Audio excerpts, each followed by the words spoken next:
जो माजी करीब के कुछ फैसले हैं 63A के फैसले को मैं गैर आईनी समझता हूँ।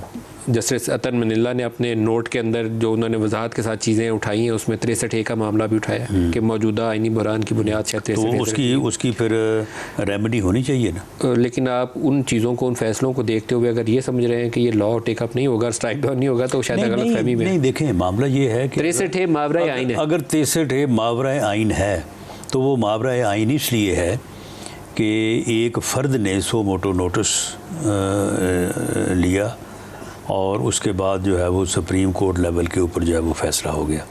वो ना तो किसी डिस्ट्रिक्ट कोर्ट में गया, ना हाई कोर्ट में गया, सुप्रीम कोर्ट में बराह रास्त गया, फ़ैसला हो गया। उसकी अपील नहीं है। अगर उसकी अपील का हक होता तो ये चीज़ ना रहती।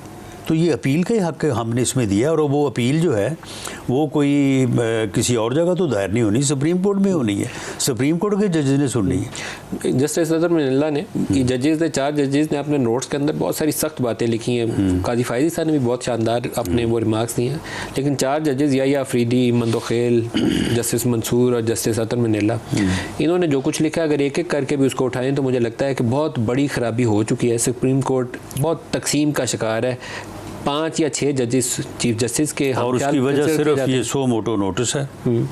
सो मोटो नोटिस के तहत जो चीफ जस्टिस के इख्तियारात हैं वो है, और इन इख्तियारात को इस मरहले पे रेगुलेट करना ना सिर्फ आइन, अदलिया, मुल्क और कौम की ज़रूरत थी, जो हमने कर दी है। जस्टिस अतर मनिल्ला के नोट के अंदर एक जगह उन्होंने एक सेंटेंस लिखा है, बड़ा वजनी और बामानी किस्म का है। उन्होंने कहा है कि जो आजकल के जज हैं, they are being perceived as politician in robes, कि वो लोग उसको तस्वर ये कर रहे हैं कि इन्होंने पहना तो वो काला जुब्बा हुआ है लेकिन ये हैं अंदर से सियासतदान है। ये तो आप मुझे बताएं कि वो जो आपने चोरी परवेज़ लाई की जो टेप थी वो आपने सुनी है?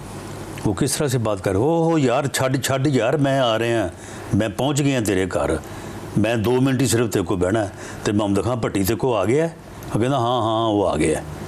कोई तरीका है कोई? वो भी गुफ्तगू है, वो फवाद एक बंदा इश्तिहारी है, उस बंदे ने as principal secretary to CM उसने वो लूट मार की है, क्या उसका किरदार है? और जब उसके पीछे पुलिस है, उसके पीछे एंटी करप्शन है, उसके पीछे नैब है, वो जाके एक सुप्रीम कोर्ट के जज के घर पे जो है वो छुपा हुआ है।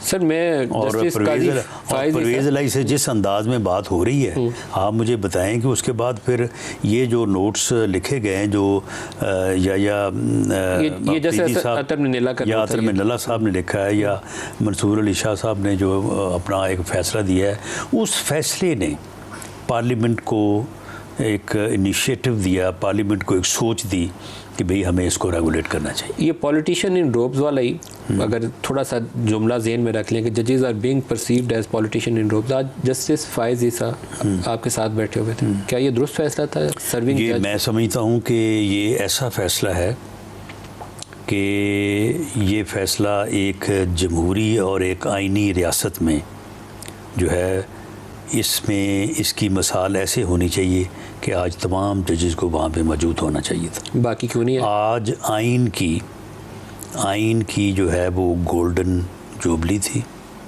और ये वो आइन है जिस आइन ने इस अदलिया को इज़्ज़त दी है, एहतराम दिया है, उसकी वजह से अदलिया कायम है, उसकी वजह से जो है वो फेडरेशन कायम है, उसकी वजह से पार्लियामेंट जो है वो कायम है।